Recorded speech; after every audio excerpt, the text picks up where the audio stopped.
Bienvenido a la Escuela Apostólica y Profética Peña de Águilas. Estos videos que vamos a analizar la historia del pueblo de Israel están vinculados a mi libro Intifada. Puedes adquirir el libro en internet y también te puedes inscribir si quieres que tengan un valor curricular.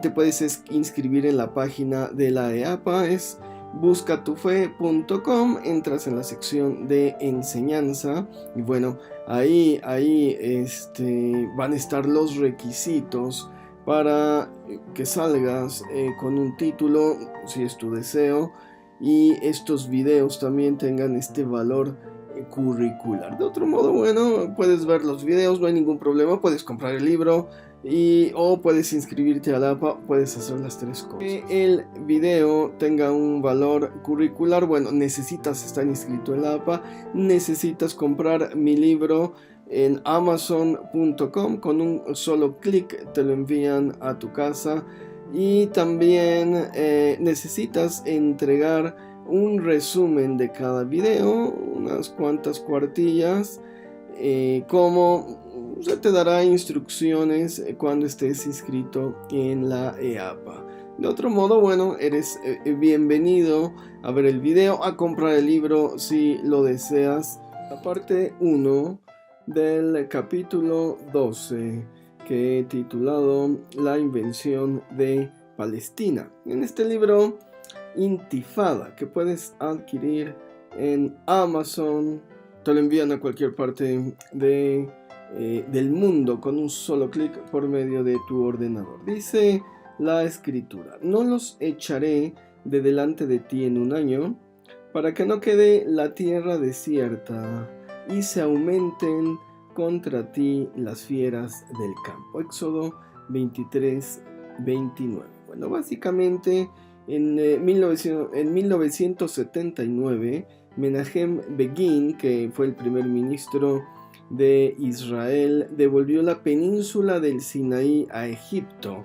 Esto fue un hito, es decir, Israel había ensanchado su territorio como en tiempos de Salomón, hasta el río Nilo. Había tomado toda la península de Sinaí en la guerra de los 6 días. Bueno, se gestionó la devolución.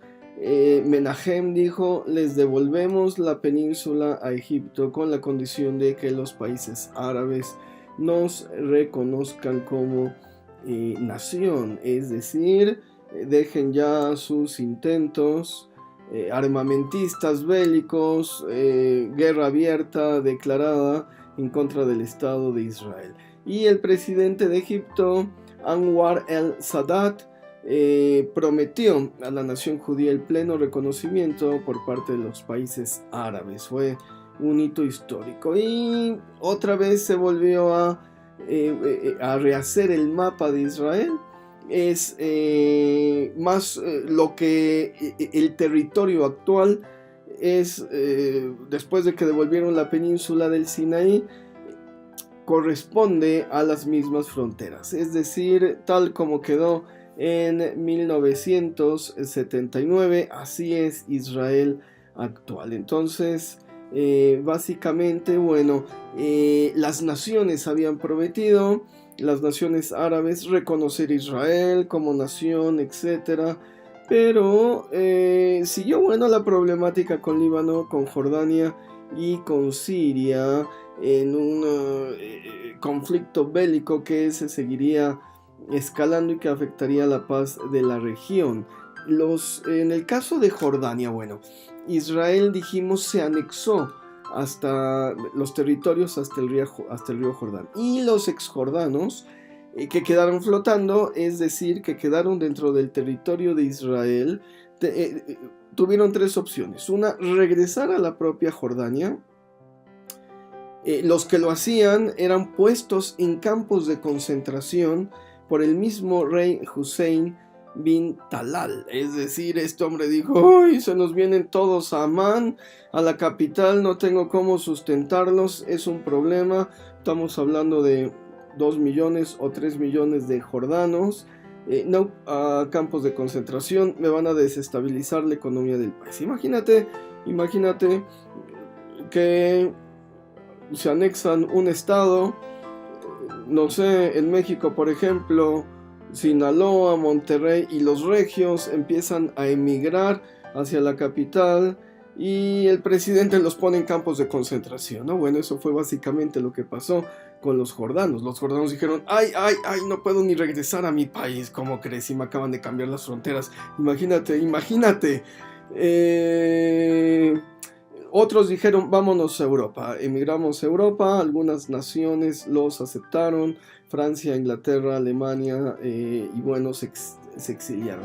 Y otros más o menos 1,5 millones, decidieron quedarse en Israel, permanecieron en los territorios que Israel se había anexado. Y se les ofreció no la ciudadanía israelí, pero sí una tarjeta de identificación que los reconocía como pobladores de la tierra, es decir, están ahí, son parte del mismo territorio. Bueno, a pesar de ofrecerles la integración, lo cual ha funcionado muy bien en las zonas del norte, Nazaret y Ilit, donde hay comunidades árabes completas que conviven perfectamente en armonía con los judíos, y son árabes católicos, son árabes musulmanes, me explico, y están en convivencia armónica sin problemas con el judaísmo. Bueno,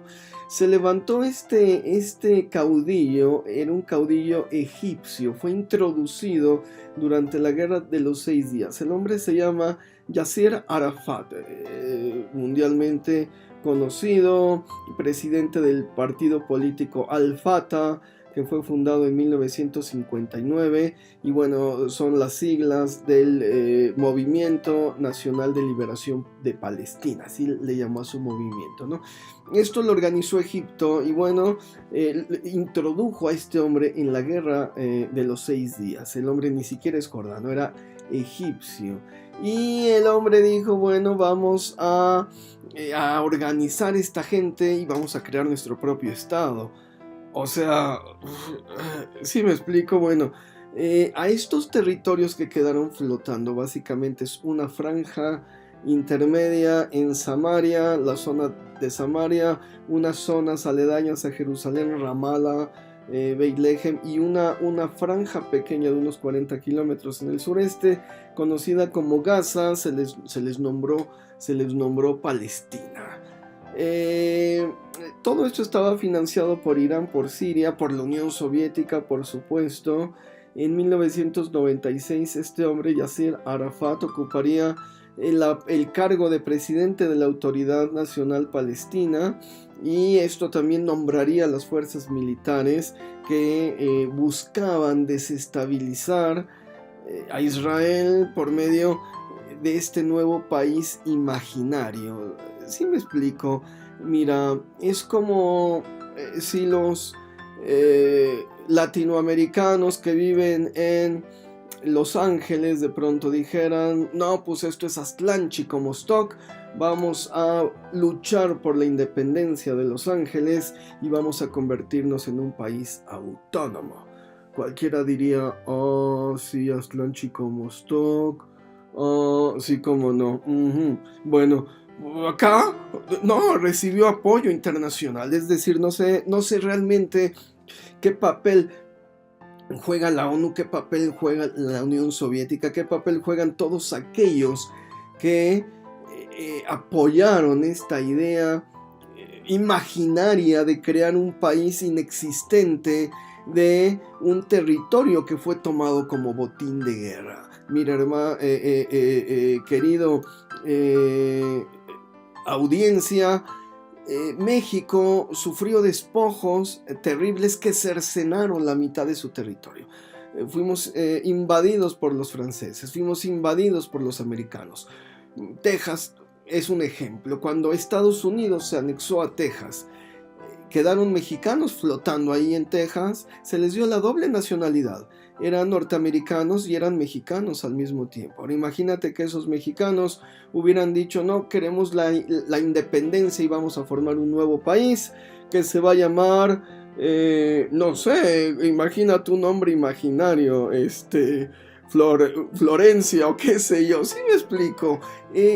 ¿Con qué derecho, con qué imaginación, con qué autoridad? Es realmente algo mágico, es algo irreal, es algo como para una novela de García Márquez. Bueno, en 1988 se fundó un grupo de choque terrorista llamado Hamas.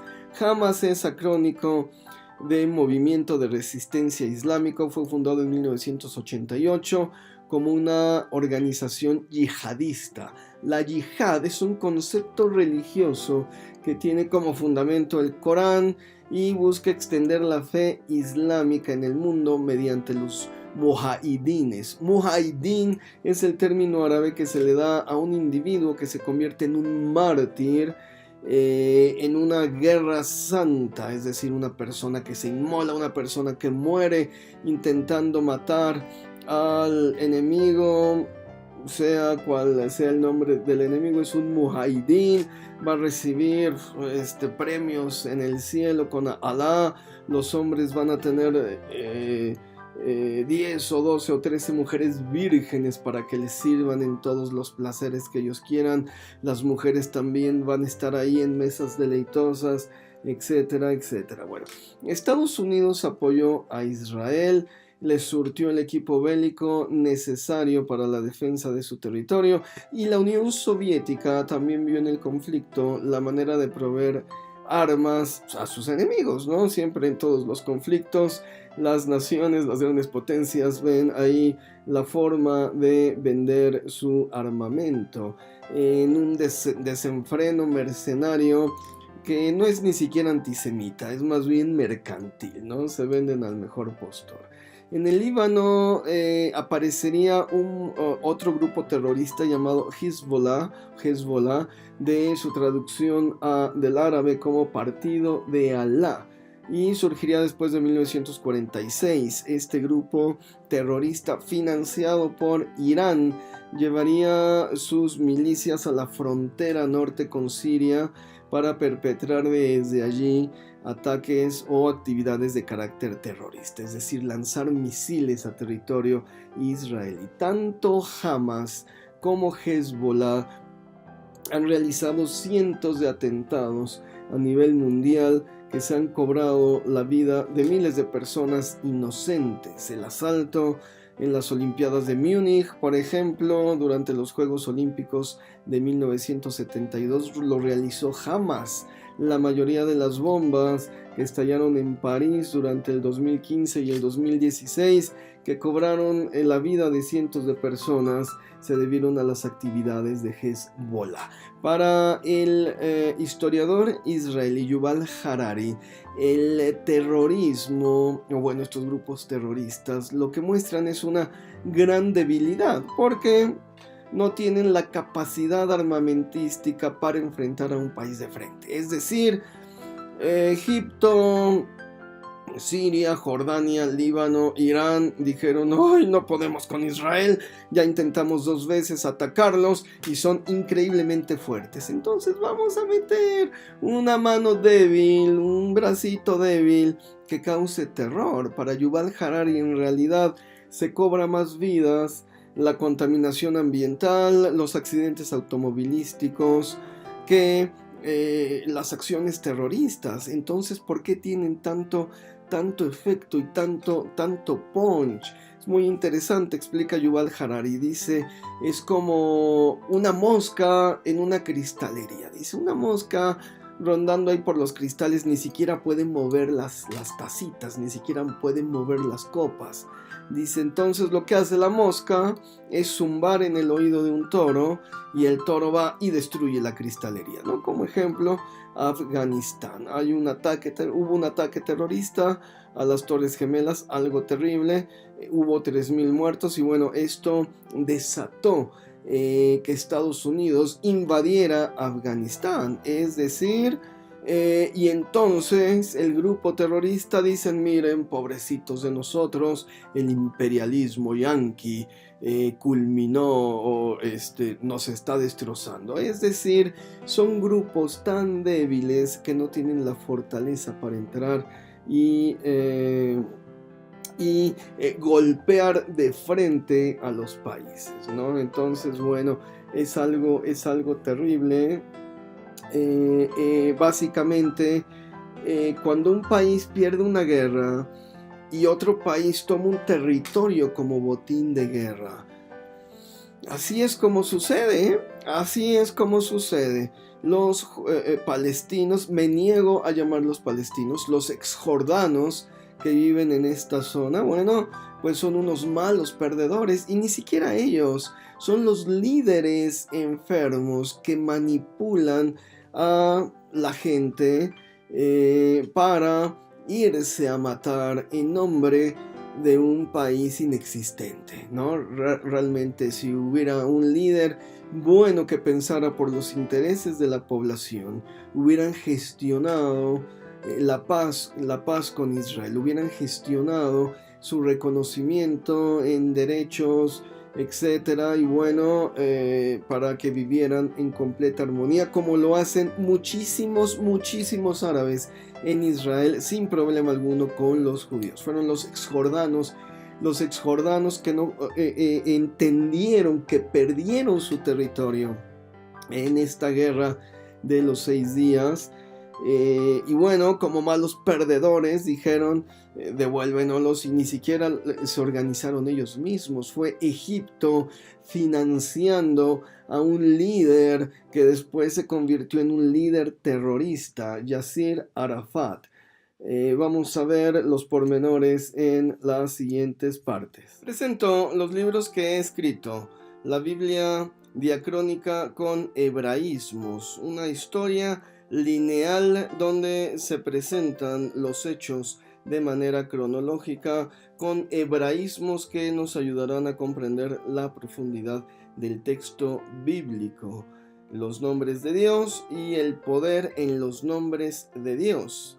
El primero, una compilación de 1000 nombres de Dios, de más de 1000 nombres de Dios, su traducción al español, su transliteración, su pronunciación más adecuada.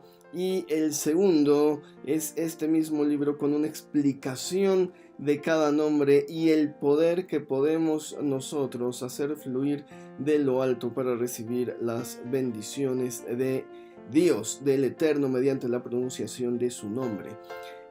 Interpretaciones bíblicas sefardíes, son interpretaciones bíblicas de la comunidad judía que vivió en España entre los siglos XII al XVI, y finalmente toda la serie de mis libros sobre el Talmud.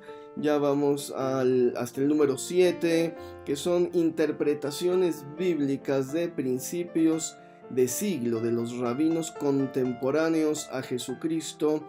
Todo esto visto a la luz del Nuevo Testamento para entender nuestro cristianismo desde una matriz judía. Todos los libros los puedes adquirir en Amazon, en Editorial AMI aquí en México, en Amazon de manera internacional. Los envían a cualquier parte del mundo directamente a tu casa. Espero que estos textos sean de beneficio para tu crecimiento espiritual, académico, para que dejen algo, un legado en tu vida. Aquí están, te los presento.